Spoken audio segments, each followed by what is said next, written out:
Hello, live streamers. Yankee fans have been wondering, when will Hal Steinbrenner reduce his available balance? When will he renew his PayPal account and start paying people? Start being the big spenders that they can be? Well, guess what?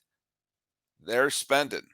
They've brought back their biggest star, and now they've added to the pitching staff. And I am adding to the star power today because we are doing a crossover with Stacey of Locked On Yankees. Hold on to your hats. It's Locked On MLB.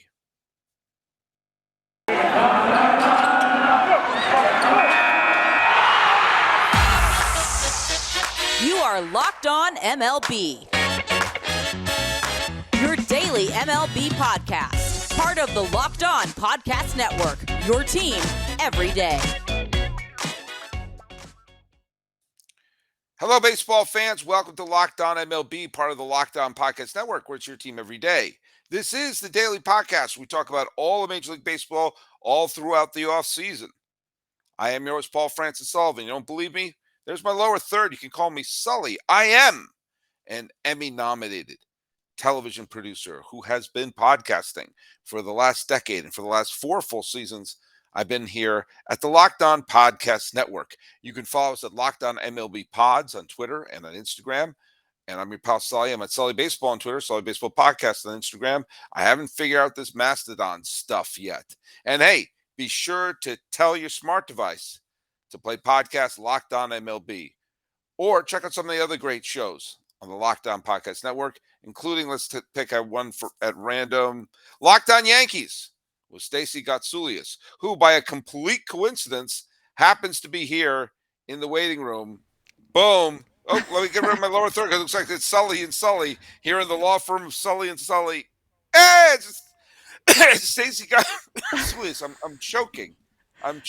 Which the Yankees did not do, because I thought they were about to have yet another whiff of an off season when I saw that the all-you-can-eat shortstop buffet for the second straight year was going to be unsigned, and Aaron Judge was heading to San Francisco and blah, blah, blah. But lo and behold, they've done what you've been asking them to do, I think, since as long as I've known you. And that is, you're the Yankees, act like it. How are you doing tonight? I'm doing well. I did my own live show about 15 minutes after the news broke. I wasn't expecting to do a show like that. I was like, I'm going to do a throwback Thursday. It's going to be like a chill night, this and that. And then John Heyman surprised the hell out of me with his tweet. He was the first person I saw who tweeted. It said, Rodon to Yankees, no misspellings, everything was perfect. And I didn't believe it at first. Mm-hmm. Well, because he hasn't had the best track record recently. Right. No offense. And then it said Rodon to Yanks 162 or 6/162. And I was like, oh, all right, now he has numbers. So I think this is actually real. And it was really funny because the Yes Network has their hot stove show, and it had just ended when the Rodon news broke, and they were talking on the show that they didn't think the Yankees were done, but they just weren't sure when it was going to happen. And there you go. So yes, well, you and I have both. You and I have both worked in television and worked in television studios, and the minute they said, "And we're clear," Rodon signed, every producer there just flipped over the craft service table. It's like, really?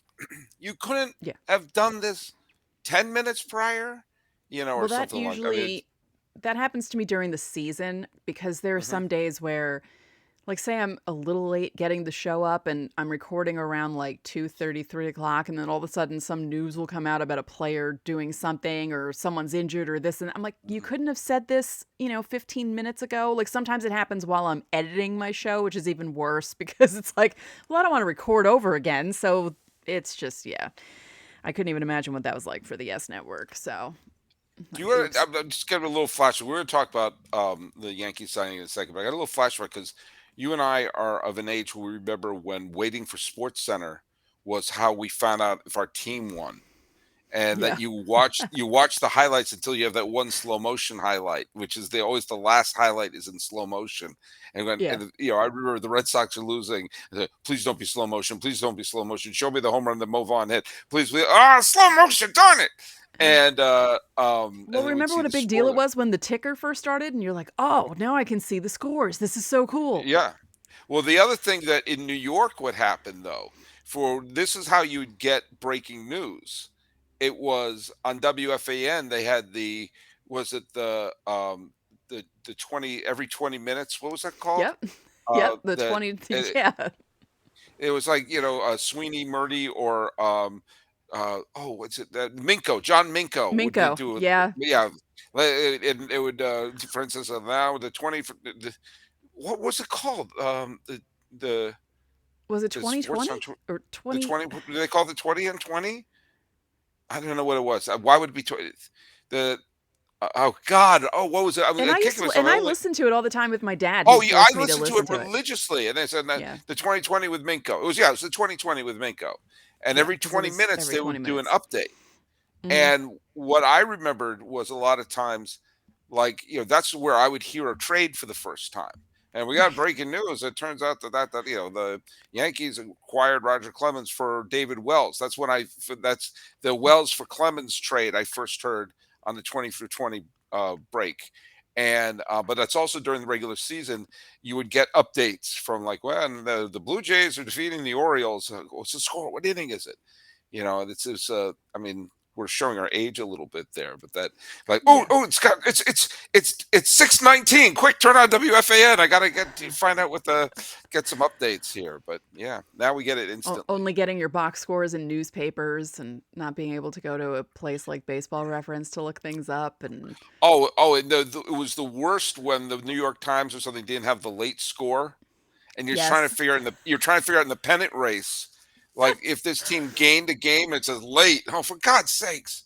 Yeah. I'll tell you that when we moved to California, it was startling that there were no late scores, that everything was in on time, and games were Mhm. over like at 9 in the evening. I'm going, whoa, this is great.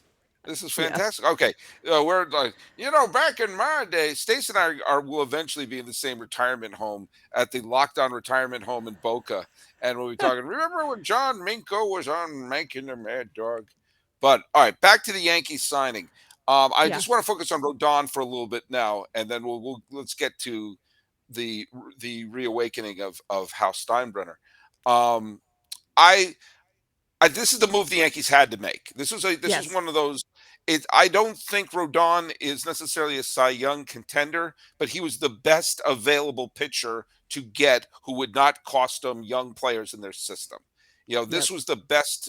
This was the best order on the buffet.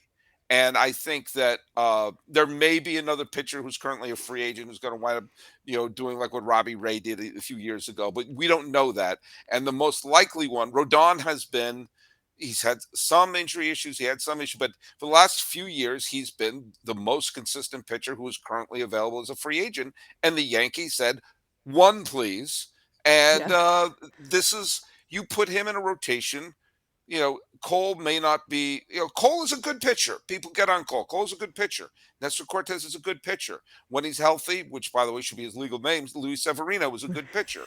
Now you've taken some of the pressure off of some of them by knowing that worst case scenario, Carlos Rodon is a number 3 starter, Right.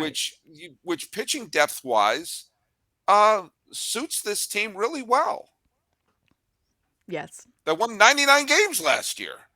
Right. Right. We're not talking about a team that only won 82 games or something crazy Yeah. like that, which the Yankees haven't done that in a really long time. I'm excited about this. And I said the same thing on my show about Severino. I said, if he's healthy and when he's healthy, Luis Yeah. Severino is one of the better pitchers in Major League Baseball. And, I like watching him when he's healthy because he's pretty electric. And if he can stay healthy, I mean, just that 4 right there, Cortez, Cole, Rodon, and Severino, it's just wow. I mean, a And lot of it, if Cortez continues to pitch well, then this is a yeah. phenomenal move because now Yeah. Oh, yeah. they have a very deep. You're not asking Severino to be a workhorse, but Right. Severino is, and I didn't mean to step on you, but Severino, I think he's probably the best pitcher the Yankees have developed since Andy Pettitte. Yeah, it's been a I while. mean, I don't know who else. I mean, I'm not counting El Duque or someone who came as a fully formed, like someone who actually came through their minor league system and everything like that. Who has been Right. better since Andy Pettitte than Luis Severino? Yeah. Yeah, it's been a really long time. Like, they were expecting Phil Hughes to be really good, expecting Jabba Chamberlain to be really good, although they kind of screwed with Jabba and the way they had him pitch. But yeah, Yeah, it's been a really long time. yeah. Well, I always felt that Hughes wound up becoming kind of almost a Ramiro Mendoza type. It's like, is he a starter or is he a reliever? What the hell is he doing? And Right, he's because that kind was of, that one year where he was really good as a reliever, and then the following mhm, season he was really good as a starter, yeah, and then he just kind of fell apart. yeah. But he got no. Hughes gave him a couple of good years, but no, hmm I think Severino's been better though. I think Severino's been a top of the rotation pitcher when healthy. Again, when When healthy. healthy. But one way, one of the reasons why I did not pick the Yankees to go to the playoffs last year, and I didn't pick the Red Sox either, was I didn't trust their starting staff. I Right, didn't. And but no one the expected thing Nestor Cortez to do what he did. That exactly, I and mean, the thing I said on your show, I said the Yankees turned a bunch of question marks into exclamation points, and they didn't have to show that Nestor Cortez isn't an Aaron Small esque, uh, fluke. That if he comes back and he's had 2 good years with him now, one very good year, yeah, and I think this is look at. I still think Toronto's going to be a very good team. And Tampa and Baltimore are going to be challenging. I think the Red Sox are taking uh, uh, a year off this year. Um, not thrilled about that, but it's the fact. Every once in a while they're like, we're going to stink this year. Like there's no middle ground with this. It's like we're in last place. We're in the ALCS. We're in last place. We won the division. We're in last place. It's like there's. I can't remember the last time I said, "How about the Red Sox this year?" But I think what's Toronto is that still like going to be. though? What's that like? Because when the Yankees are bad, they're never last place bad. No, They're like I know. third place bad or just missing the playoffs bad. Like they're never bad. Not since Hey, 1991. well, okay. In fact, let's put a pause on that for a second because I think I hmm need a little energy through this next segment here. Oh yes. What's the best way for me to get a quick burst of energy? Well, we're going to be getting a boost of energy from Built Bars. So, What? listen to this.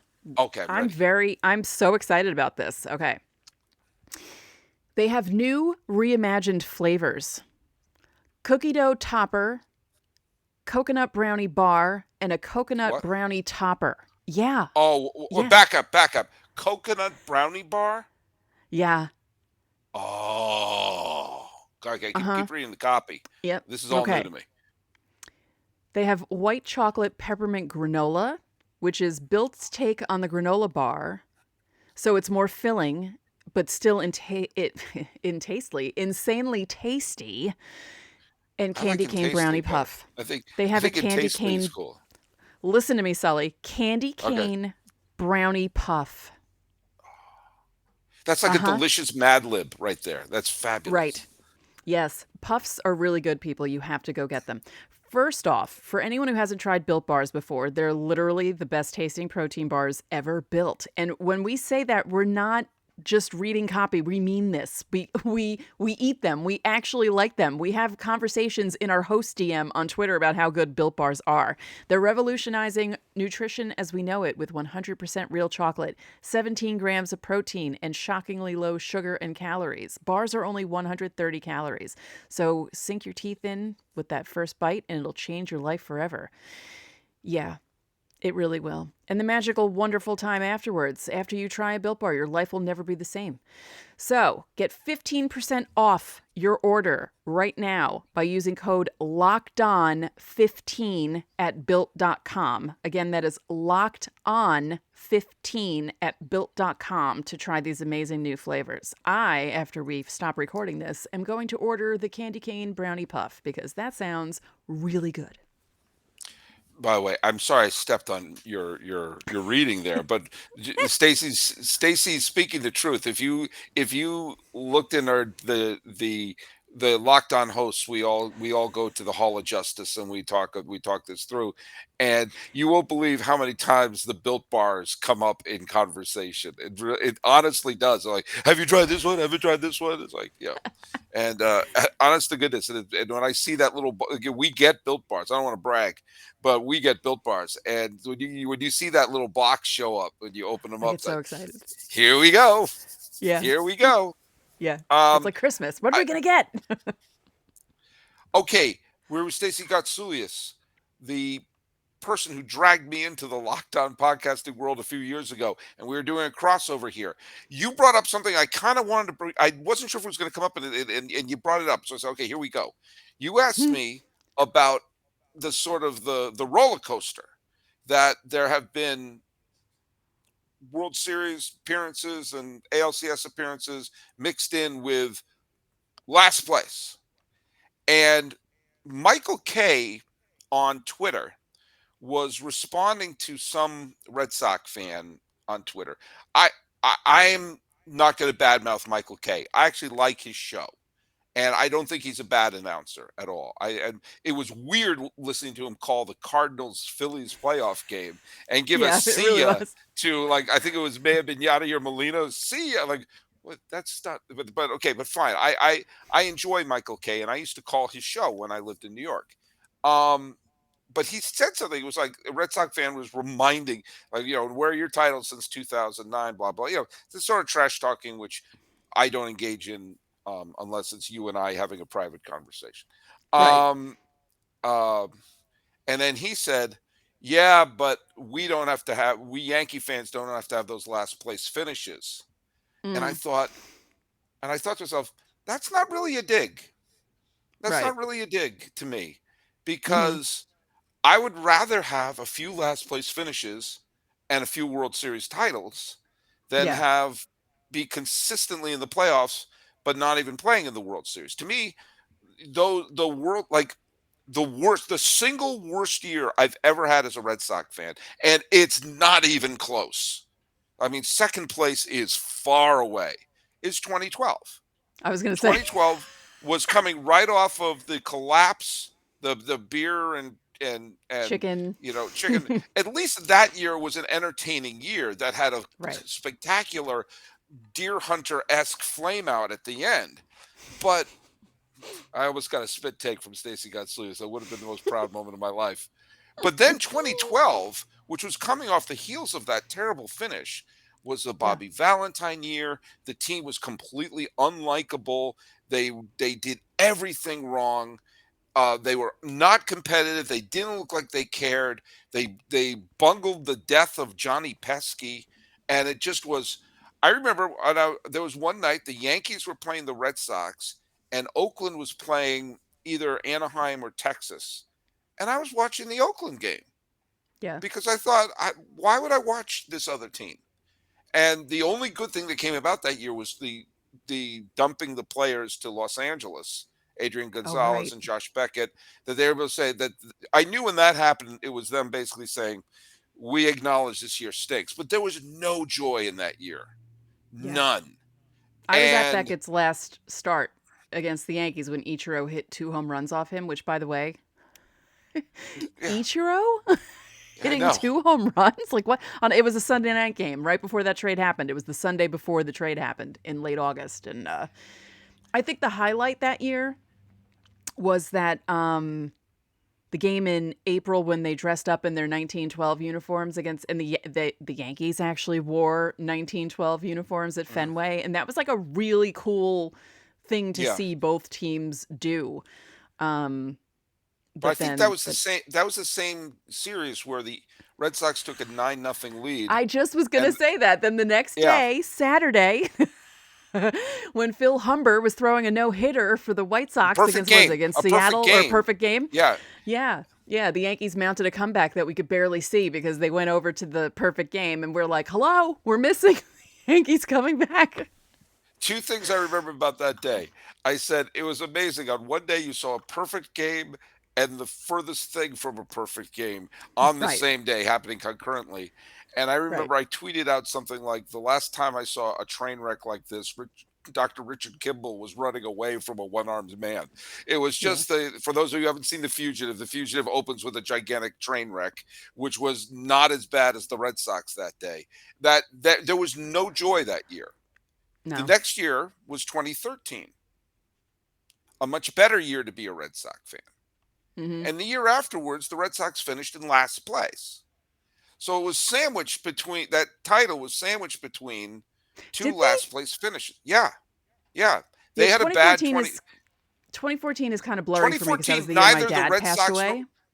Neither the Red Yeah. Sox nor the Yankees made the playoffs in 2014. Well, no, I remember You're that because welcome. The Yankees didn't make You're, it 13, 14, 16. But I couldn't, 2014 is, especially the end of that season, I don't really remember much of anything because my dad was yeah. sick and then he passed away right at the beginning of October. So everything's kind of like, I don't even. Yeah. The only thing I know Well, about 2014 is I was writing for ESPN and I predicted that the Yankees were going to be 84 and 78. yeah. And they finished And were you right? 84 and 78. Now you're talking. And I Now got you're talking. angry comments from, how dare you? How dare you say that they're going to finish 84 and 78? And when they finished it on the nose, I thought to myself, should I play the lottery? Like, how did I do that? Yeah. Well, and let me say that the terrible 2012 made 2013 all the better. Right. And I think like they went on that run where they won three straight division titles, probably with a lot of shenanigans in 2016, 2017, 2018. They finished in last place on the COVID year, made it back to the ALCS, were in last place last year. I Yeah. think that having those sort of retreat years can They were in last place sometimes, in the COVID year? yeah, They finished behind yeah, the Orioles? Really? I think so. I think so. I knew they were bad. Either way, my point is those last place finishes gets wiped away by the goodness, and it Right. also kind of like it sort of cleans out there's sometimes something relaxing about, oh man, we stink this year. Okay. Well, yeah. What's on Like the I was and relieved when the Yankees were missed. Like, because we had so many years where the Yankees kept making the playoffs, but like losing in the first round, yeah, not making it past a certain point. And the I was midges. I was relaxed in 2008. I was like, Yeah, this is amazing. I'm going to have an October where I don't wake up with playoff zits. I'm going to be relaxed. I can watch other teams do things and I don't have to worry about it. And not that it was a last place finish, but it was the first time in a while that the Yankees hadn't made the playoffs. And then Hal went ham and bought everyone in the offseason 08 to right, 09. And then we saw what happened in 09. So I said right. it on my show. I think the humiliation of being swept out of the playoffs by the Astros, although Aaron Boone has something to do with it because two of those games were winnable, but let's not start that again. I think that did something to Hal. And I also think in the back of his mind, the people booing him when they were Mhm, honoring Jeter at the stadium, he's like, I don't want to deal with that again because you right. can tell Hal gets affected by stuff like that. He's not like his dad. He's different. And I swear, if the Yankees lost to the Astros in like a game 6, like how 2019 was, or Which I thought they were going to. I didn't think they were going to be swept. I thought they were going to win a right, couple of those I games. really think being swept helped this offseason go the way it's going. I Yeah. think it would have been different if they had made it further into the playoffs. They would have re-signed Judge, but I feel like maybe not going after Rodon. I don't know. I don't know. I feel like the sweep was a blessing in Yeah. disguise at the time. So we'll see. But to put a button on the thing I was bringing up, um, sometimes having, it's not the same. Losing the ALCS is not the same as finishing last place. But every Right. once in a while, having that moment to reset, I think can be a positive thing. For it Hmm. sort of it makes you, first of all, it makes it sweeter. But you need to have those moments when your team wins it all become the moments that you remember forever. Right. 2000 is going to be remembered as a beloved Yankee team. 2002 was a much better team than 2000. They were so You know, much better than 2000, 2000. 2006, the year they lost to Detroit, was so Yeah. much better than 2000. So Yeah. much better. Yeah. And yet you need to, but 2000 is going to be remembered as, we were just mentioning 2014. The Giants won the World Series in 2014. They won, I think, 87 games that year. They were the visiting team in the wild card game. When they Right. lost to Los Angeles in 2021, they had won 107 games that year. Which team do you think Giant fans are going to love more? Right. The 2014 Madison Bumgarner year, or the team where they got the called third strike against them? Right. That or the check swing from heard around the world. Yeah. By the way, do you know who the pitcher on the mound for the Dodgers was who got that check swing to end it? Do you remember who it was? Oh, and I was watching it too. Who was it? Max Scherzer. Ah, Remember Max Scherzer was a Dodger for an hour and a half? that's There's a right. whole bunch of Hall of Famers who were Dodgers for an hour and a half. Like, That's right. Scherzer and Pujols will be on that. Ricky Henderson, Jim Tomei, Yeah. Greg Maddux. There's a whole bunch of they were Dodgers. Not only that, but played in the playoffs with them. Yeah. Actually, Ricky Henderson didn't. But anyway, I was but gonna say, that's I'm not like, the wait, point. I don't recall that happening. No, Yeah. but I do. But Jim Tomei was a pinch hitter for one of Joe Torre's Dodger teams, which was weird. Wow. Yeah. Yeah, yeah, yeah. That was a weird one. But anyway, but the point is this, and I had one. The point is this: that you need to have those moments of resetting, and yeah, they finished in the last those years, but it's washed away Hmm. by the goodness. And also, you need those years. Like I remember, like the first time you heard about Betts and Benintendi and everyone coming up through the system was during some of those lean years, and it's like, oh, they're coming, they're coming. The new group is coming, and that could be fun too. Hmm. So, well, look at we got some more stuff to cover regarding this Yankee offseason and the reawakening of Hal Steinbrenner. But first, you're hanging out with some friends and putting back a few drinks, and a few become too many. As the evening comes to an end, people start to head out. You think about calling for a ride, but you live nearby. You can make it home okay. It's no big deal. What are the odds you'll get pulled over anyway? And even so, what's the worst that can happen? Your insurance goes up. You lose your license. You could lose your job. You could total your car, or you could kill someone. Everybody knows the risks of driving drunk. The results are tragic and sometimes deadly.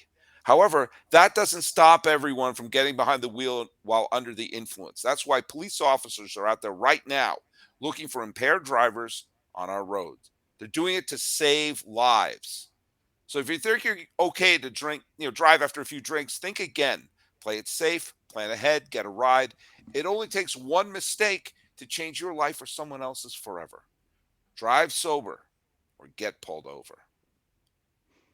We are doing a Locked On MLB, Locked On Yankees crossover. Hey, a friend of the podcast, Jeff Cohen of the Baseball and Barbecue podcast, rabid Mets fan, uh, tweeted at me before I knew you were on the show, okay, and said, "Can you ask Stacey Gotsulias why Yankee fans in New York are more concerned about the Mets than the Yankees? You should hear the trash talk going on here." Now, I don't know what's happening. I don't know what's happening with Jeff. He's inevitably getting some stuff from the Yankee fans, but you don't strike me as someone who obsesses much about the Mets. You seem very focused on aiming for another title in the Bronx. Yeah. Yeah. I think that also, but I think what the Mets have done has also kind of lit a fire under Hal's rear Hmm. end. Yeah, I was actually saying good for the Mets, like good for you for having an owner who's like, I don't luxury tax, who cares? I'm a Yeah, billionaire. I don't care. yeah. All owners should be like that, but he's like that. He doesn't care. Yeah, tax me. I don't give me fine me, tax me. I don't care. I'm going to go out and spend as much money as I possibly can to make this team better. And that's so much better for Met fans after the Wilpons what they put them through. So, I think New York is better when both teams are good. I agree. Well, I had the great fortune of being there in the late 90s, early 2000s when both the Mets and the Yankees were good and they were so different. The Yeah. personalities of the two teams felt so different. Yeah. And I know you were thrilled that that World Series only went 5 games. I really wanted to see what a game 7, Mets Yankees would have felt like. There's just the two fan bases were just so the fan bases were different. Of course, the Yankees were coming at that time, had just won 3 out of the last 4 World Series, but Right. the Mets there was a great personality.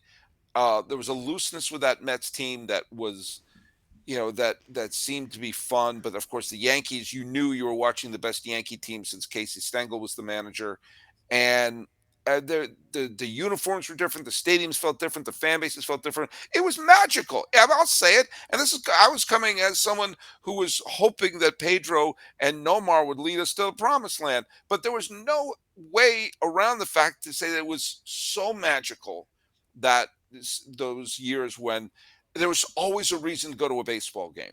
Always a reason. You know. I had I got my season tickets in 99 and I went to my first Subway Series, regular season Subway Series game in 97 or 98 at Well, Shea. 97 was the first. 97 was the first year they were doing it where it wasn't like the Mayor's Cup. It was like an Right. actual game. Right. And it was an experience. And then when I got my season tickets with the Yankees, I always Sunday night Mets game.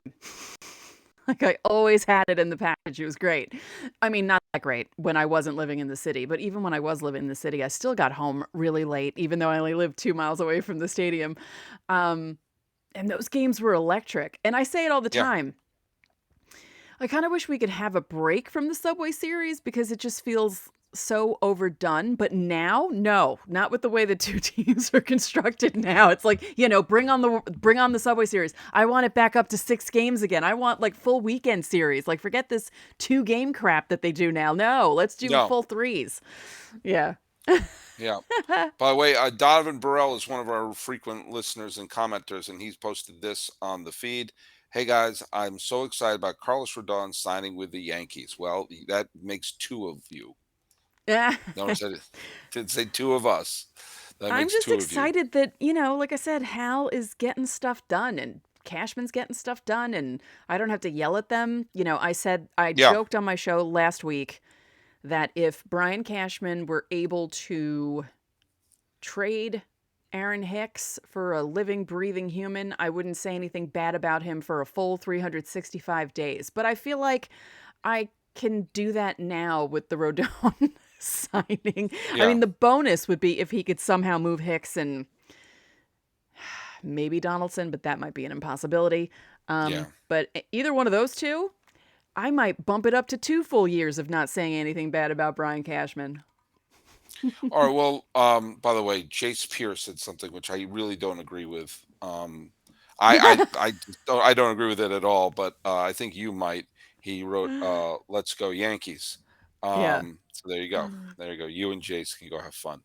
Um, yeah. I mean, this is what they need to do, and this is when last year. I know you were. I mean, I listen to your show all the time, and you were just going ape about like we need a shortstop. There's Seager, there's Baez, there's Correa. It was like who? There's Trevor Story. There's all these people. Like what's going? Why? And then they make the dumb deal, bringing in Connor Falefa and Donaldson that allowed the Twins to bring in Correa. Um, which I know nearly had you end Locked On Yankees. You just nearly just said like I'm done. I'm throwing this into the Atlantic Ocean. I can't do this anymore. Um, and I was really thinking when I saw, like once again, all these shortstops are finding homes. Uh, there's still uh, what's his name from Dansby Swanson is still available. He's still the biggest fish out there. I mean, look at, I'm going to maintain this. The player who I thought the Yankees should have signed because he was the right age, he's a good shortstop, has postseason pedigree, has a swing that would have been perfect in Yankee Stadium. They should have signed Corey Seager. He was, to Yeah. me, he was the person that was forged in a foundry with Yankee Stadium in mind when they made him, and to Yeah. just put him right there. And when I was like, what's the issue? This guy, I mean, the Yankee fans would have loved him, and he would have played well, and he had the right swing. And you want, if one of these other guys like, Peraza or whoever comes up, he could move to second, he could move to first, he could move to you could find another place to put him. That's one of these Right. things that drive me crazy. Like, well, they got these great guys in the minor leagues, great, but then they got Kiner Falefa. I do not think the Yankees are signing Dansby Swanson. No. I think the Dodgers, Orioles, Red Sox, Cubs, they all have glaring needs at shortstop. Red Sox less so because they can move Story there and they have other fish to fry. But Yeah. I don't think the Yankees are going to do that. And I think this whole, you and Javi Reyes talked about the absolute smokescreen of the Fernando Tatis trade, because that'd be smart for the Padres to trade him when his value is at its absolute lowest. Yeah. Um, yeah, good luck. That'd be smart. But are they going to just stick with Peraza and Volpe and some combination of him with a kind of Falefa, or will they actually do something? I I don't know. It really angered me that in the playoffs they take Kiner Falefa out because he messed up enough to cost a game, and then Hmm. they put him back in against the Astros. And it's like, what are you doing? Keep Peraza in there. Peraza was great. Was he a world Yeah, beater? No. But he was a kid who came up in September and was like not showing any pressure of being a kid and being in the playoffs and, wilting under pressure. I don't know what they were thinking. Then, they give Falefa the $6 million deal, which doesn't mean anything. I mean, he could still ride the bench. Hal said during the Hot Stove Show last month, the end of last month, that he expects Volpe and Peraza to be at spring training to fight for possibly a place on the big team. Um, I would prefer one of those two. I really would. I don't want to see yeah. Isaiah Kiner Falefa anywhere near shortstop unless the team I is mean, up by like 20 runs. And, they just put him in for kicks. But no, I can't do another year of him at shortstop. I really can't. Or else I'm just going to be ranting on my show all the time. And, that's not, I mean, it's fun for some people. Some people like when I rant. I know you do. But I would like to be happy. I don't want to have to be complaining about Isaiah Kiner Falefa because he seems like a good dude. He just can't play shortstop. And the yeah. Yankees need to I'm a stop good putting him dude. I there. can't play shortstop either. Right. I By the mean, way, we all have our you shortcomings. you posted something on Twitter that made me laugh. There was like some, like, I don't know if it's from Yankees social media or maybe some sites that said, what should kind of Falefa's role on the 2023 Yankees be? And do you remember what you wrote? No, because I can't. I You can remember you said, what 1983, but I can't remember anything from like more than 2 hours ago. we're gonna be in that retirement home, you and me. You said, what should Isaiah Connor Falefa's role in 2023 Yankees should be, and you said mascot. Oh yes. Oh yes. That's right. I That forgot I did that that. made me laugh. That made me laugh. By the way, an Sorry. example of of where the Yankees could have gone in 2013, a team won the World Series, and at one point they sat their veteran so a young shortstop they brought up from the farm could start every day, and Mm-hmm. that was Xander Bogaerts.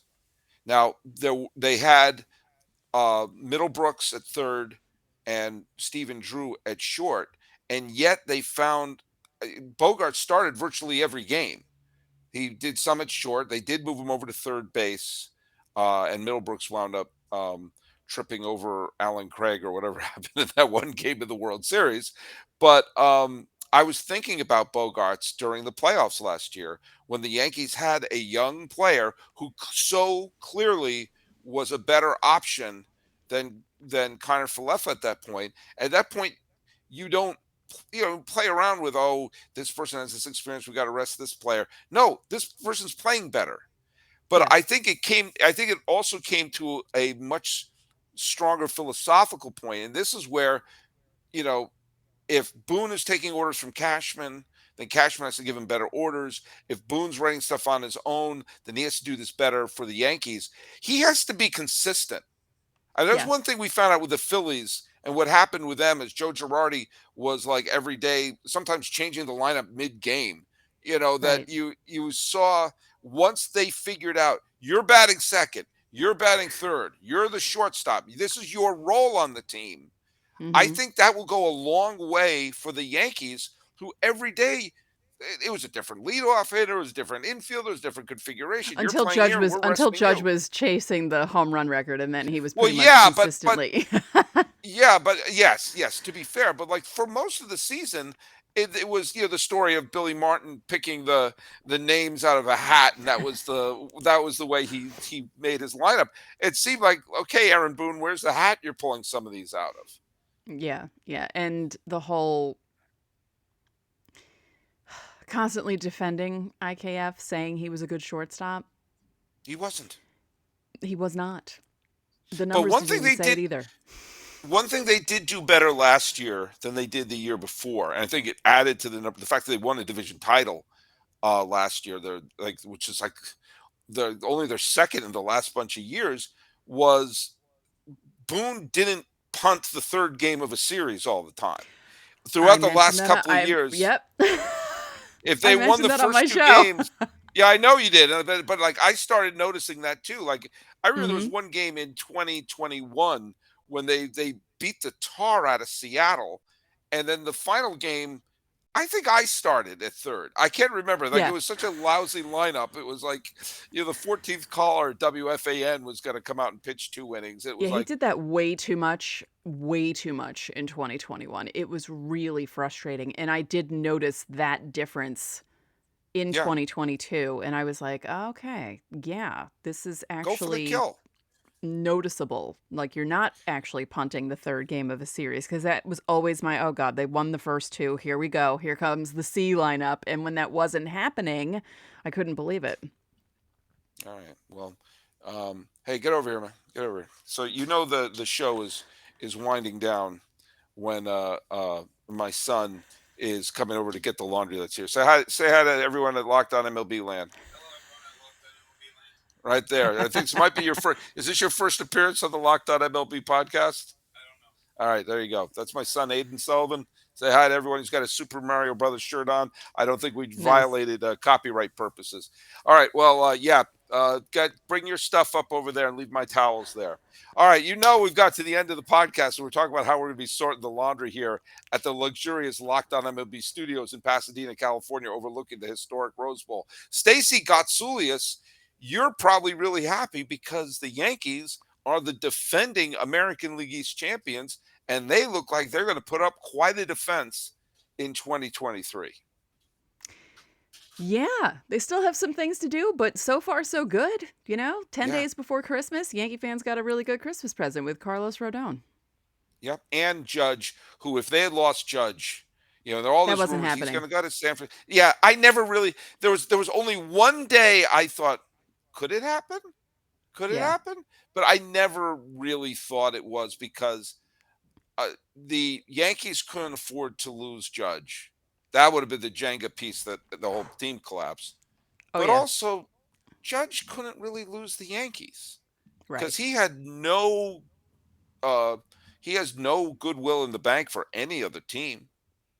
And if he breaks down, which I don't think he will, I don't think this is a Pablo Sandoval situation, but there will be some bad years towards the end, of which I always have to put the caveat. Yeah, but you got MVP quality Judge for $500,000 early in his career, so you're Right. actually it's actually paying back some of that stuff too. People Yeah. always frame whether or not a contract is good or bad based upon how it affects the owners, not based upon whether or not it's a good or bad contract. Anyway, Stacey Gotsulias, we've been talking for a while here, and this is the We second have. podcast you've done today. Tell people where Yes. they can listen to your fabulous show. They can listen to me on every podcasting platform available. You can watch me on YouTube. We just passed 1,600 subscribers on YouTube. Pretty Nice. exciting. And yeah, so I did a live show about Carlos Rodon, did a second live show about Carlos Rodon, and then tomorrow's show, I'll tell you what it's going to be about. We're talking about Steve Cohen and Hal Steinbrenner spending a whole lot of money this year. Well, look at it. It's been great having you on. I'm glad you were able to jump on board. Thanks so much for making Locked On MLB your first listen. For your second listen, obviously make it Locked On Yankees. But for your third listen, check out the Locked On Sports Today podcast, the biggest stories of the day, plus instant reactions, big game recaps, and the take of the day. It's available on the Odyssey app, YouTube, or wherever you get podcasts.